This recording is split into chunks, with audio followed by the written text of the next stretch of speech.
You ever see someone say or do something and you just think you are mental? There is something wrong with you. There's definitely different levels of madness. And for the sake of this video, I'm kind of using the broader sense of the term. Same as crazy and mental, just kind of lumping it all together. Definitely not talking about, people with autism, levels of autism or severe autism, or like non-verbal autism. Those people are definitely not mental and they're definitely not crazy. Especially the non-verbal ones. Like, oh man, I listened to a really crazy podcast recently where they were talking about how they're not aware of their bodies and they can talk to each other amongst each other using telepathy. It was mind-blowing stuff. I'm just talking about the everyday madness. People are pretty normal on the outside, but then, there's just something a little bit unhinged about them. And also, let's address the elephant in the room. My hat, isn't it amazing?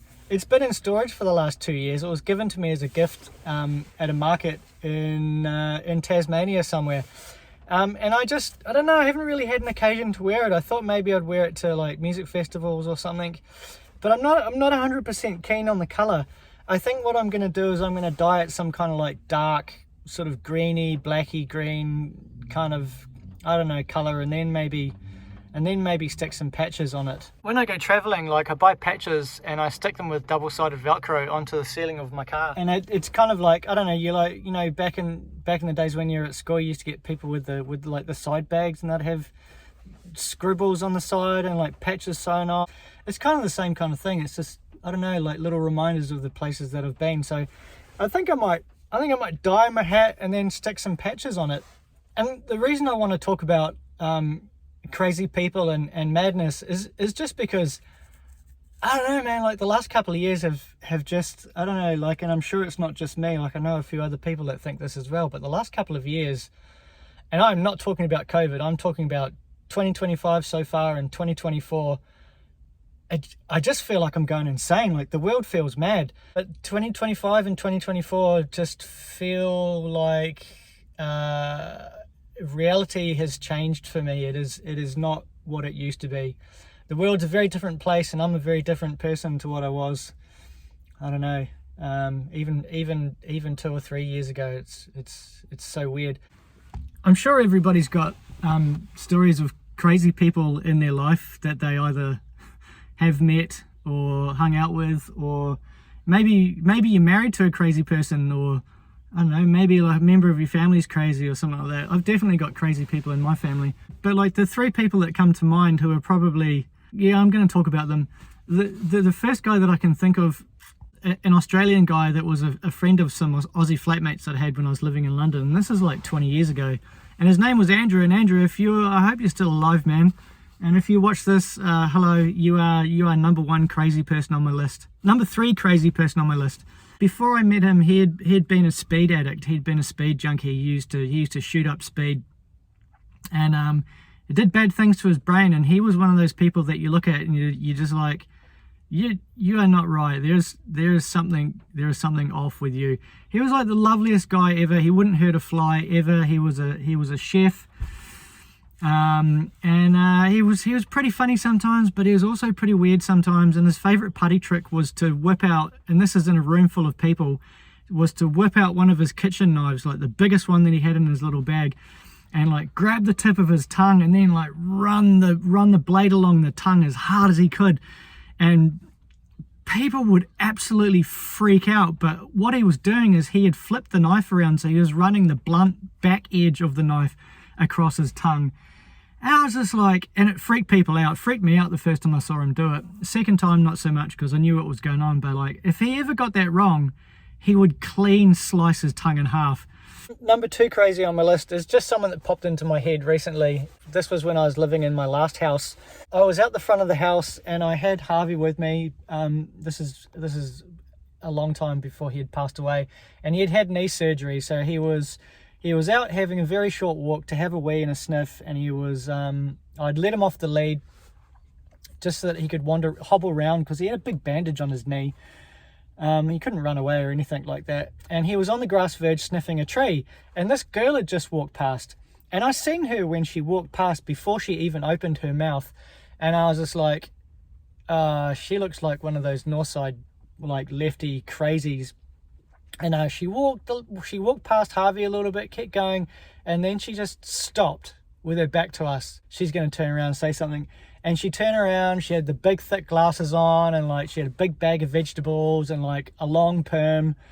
And I was just like, oh God, here we go. And she went, "You dog owners are so entitled." And I was like, what? She was like, "It's illegal to walk your dog off the lead." And I was like, what do you mean? He's just like having a sniff. I'm out the front of my house. Was on my bike the other day in the park, and some dog owner let his dog off the lead and it ran in front of my bike. And I slammed on my brakes and I fell off and I hurt my knee. You dog owners, you're all entitled. You think you can just do what you want whenever you want, and like you own the footpaths. And I was like, there's no one on the street. There's not even any cars. Like, the only people on the streets, me and you and him, the dog, and there's no one on bikes, and he's just had surgery. Like, he literally couldn't run in front of you even if he wanted to. And that wasn't good enough. So she rambled on for a little bit, and I just said, "Mate, you are batshit crazy. You need to speak to somebody." And that shut her up. And she turned around and just like wandered off with her bag of vegetables, probably to fucking boil up some kale for dinner or something like that. Yeah, and then number one on my list, and I'm real sorry. I'm gonna have to name you.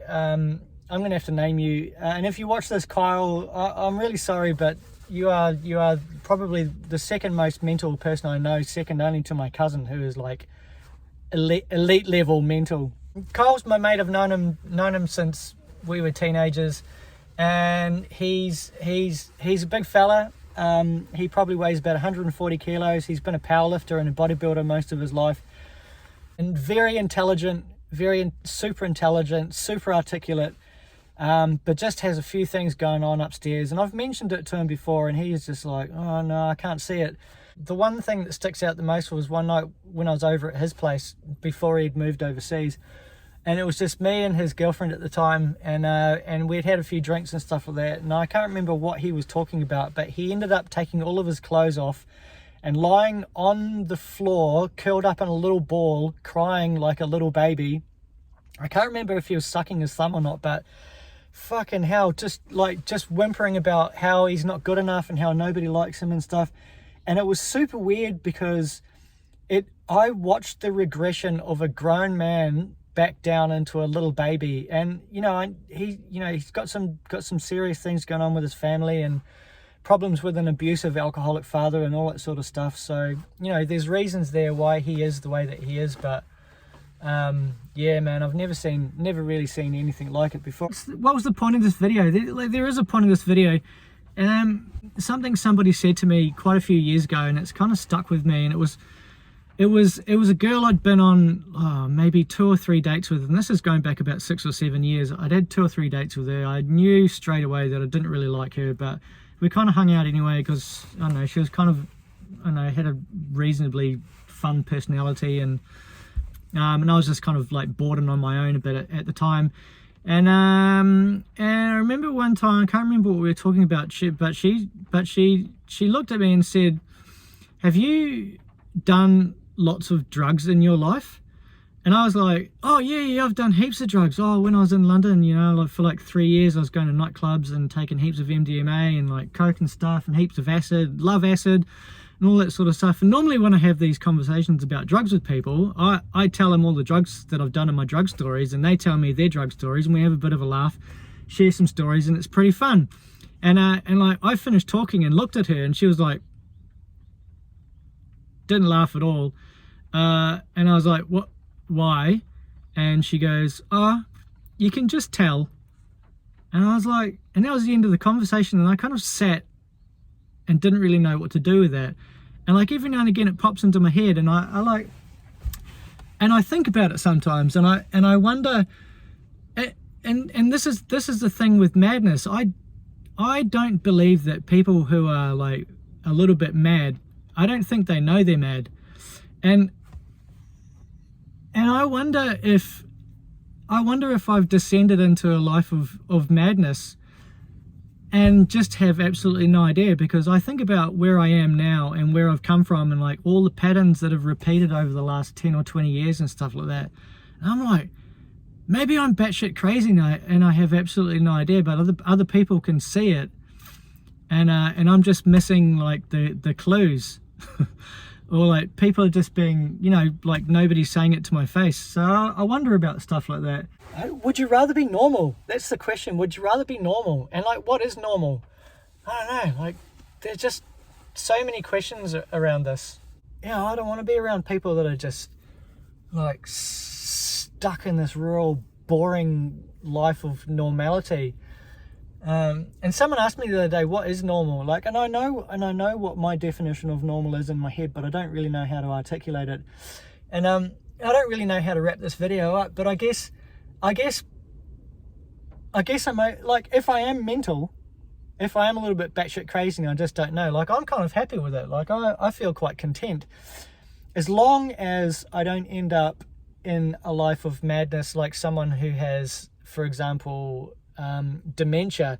That would be awful. That's a different kind of madness, because I don't know what it's like for them, but I imagine it must be horrible. You know, you don't know who the people around you are, and you don't know where you are, and you don't know what's going on, and you just have to kind of surrender to this life of just waking up and then going to bed and figuring all the stuff in between out. So yeah, so again, if you've watched this far, it's just a whole bunch of nonsense. It was just something in my head that I needed to get out again. Thanks for watching this far. If you have dementia and you watch this video, I wish you the best, because I would hate to be in your shoes. Or if you know someone with dementia and it's awful for you, I feel sorry for you, and I hope you manage to make the best of what is, I imagine, a really awful situation. If you are batshit crazy and you know you're batshit crazy, that's cool. Man, tell me about your experiences. I want to hear all about the crazy people in your life, or people that you've met and stuff, or crazy family members. Tell me all about it. I'm genuinely interested. Yeah, it's just a cool little community of, I imagine, fellow crazy people. Anyway, I gotta go because I'm rambling. Bye.